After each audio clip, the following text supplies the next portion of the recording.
ગૌ માતા આપણે યુવદરથી ફોન આવ્યો હતો કે ભાઈનો ફોન અમૃતભાઈનો કે એક નંદી મહારાજને વાંધે લોહી જાય તો અમે એને રેસ્ક્યુ કરવા આવ્યો થોડી વારમાં બતાવીશું કેવી રીતે કરી ગાડી હમત ના થવા પડે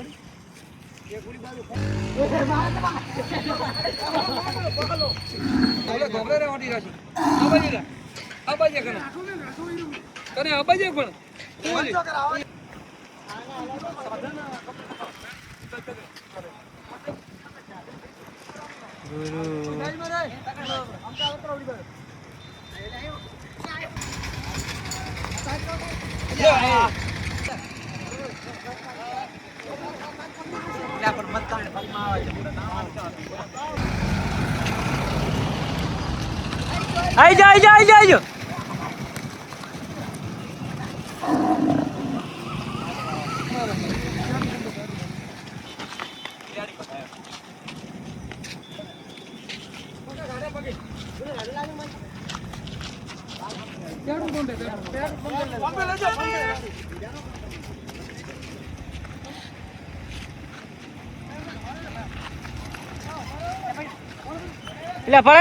પડે નહીં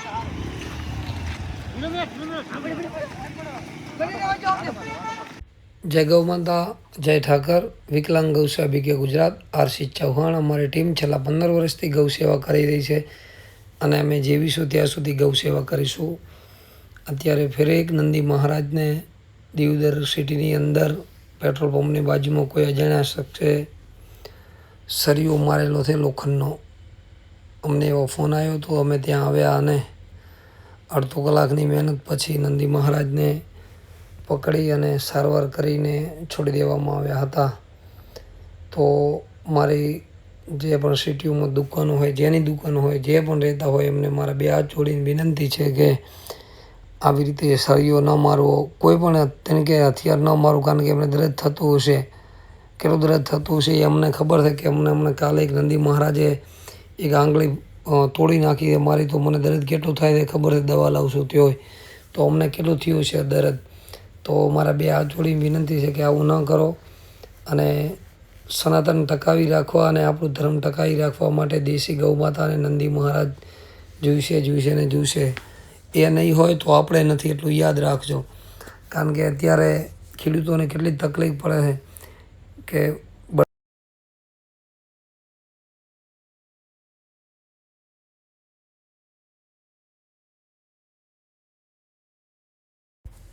જો બળદોથી ખેતી કરતા હોત તો આવી રીતે નંદી મહારાજ કે વગડામાં હેરાન ન થોત. પણ હવે એ એમના કિસ્મત. પણ જે કોઈ આવું કરશે ને કુદરત છોડશે નહીં. અને અમારી વિકલાંગ ગૌ સેવામાં તમે 24 કલાક ફોન કરી શકો છો. અમારો ફોન નંબર છે 9614 05100 9614 05100. અમે એક ગૌ હોસ્પિટલનું આયોજન કરી રહ્યા છે નંદી મહારાજો માટે. તો બની શકે તો અમને મદદ પણ કરજો. અમારો ફોનપે નંબર છે 9614 05100 9614 05100. અમે ટૂંક સમયમાં એનું આયોજન કરીશું. કારણ કે આવી રીતે જે નંદી મહારાજ ઘરડા થઈ ગયા હોય છે, રખડતા હોય છે, એમને અમે ત્યાં લઈ જઈશું ને એમની સારવાર કરીશું. અમારી 150 ટીમો છે, ગામડે સિટીએ સેવા કરી રહી છે.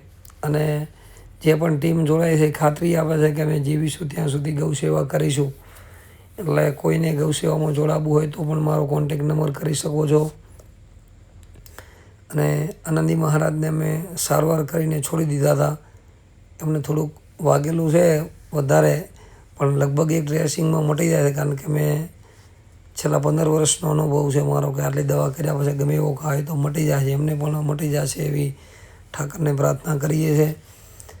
જય ગૌ માતા, જય ઠાકર, જય મુરલીધર.